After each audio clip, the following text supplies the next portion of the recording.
Risk ചെറുത്, ആനന്ദം വലുത്. കൊള്ളാല്ലേ? എന്റെ കുടുംബം, എന്റെ ആഘോഷം, എന്റെ മലബാർ.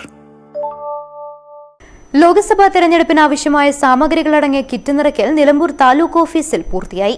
വയനാട് ലോക്സഭാ മണ്ഡലത്തിൽ ഉൾപ്പെടുന്ന നിലമ്പൂർ വണ്ടൂർ നിയോജക മണ്ഡലങ്ങളിലെ തിരഞ്ഞെടുപ്പിനാവശ്യമായ വിവിധ സാമഗ്രികളാണ് നിലമ്പൂർ താലൂക്ക് ഓഫീസിൽ വെച്ച് ജീവനക്കാർ കിറ്റിലാക്കിയത്. നിലമ്പൂർ തഹസിൽദാർ എസ് ശ്രീകുമാർ, ഭൂരേഖ വിഭാഗം തഹസിൽദാർ എ ജയശ്രീ, ഡെപ്യൂട്ടി തഹസിൽദാർമാരായ K P Prasanth, M C Aravindakshan, P R Baburajan, K Ayyappan എന്നിവരുടെ നേതൃത്വത്തിലാണ് കിറ്റുകൾ നിറച്ചത്.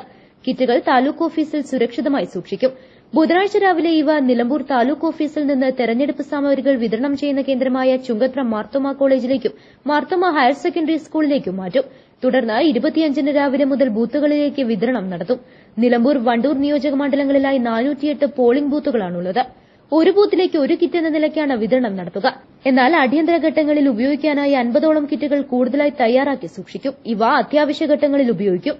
മത്സരാർത്ഥികളുടെ ലിസ്റ്റ്, വിവിധ ഷീറ്റുകൾ, ഫോമുകൾ, കയറുകൾ, ballot unit, control unit, VVPAT, സീലുകൾ, മഷി, pen, pencil, pin, rubber, mock poll slip, stamp pad, sign ബോർഡുകൾ, carbon paper, blade, rubber band തുടങ്ങി 100-നടുത്ത് ചെറുതും വലുതുമായ സാമഗ്രികളാണ് ഓരോ കിറ്റിലും ഉണ്ടാവുക.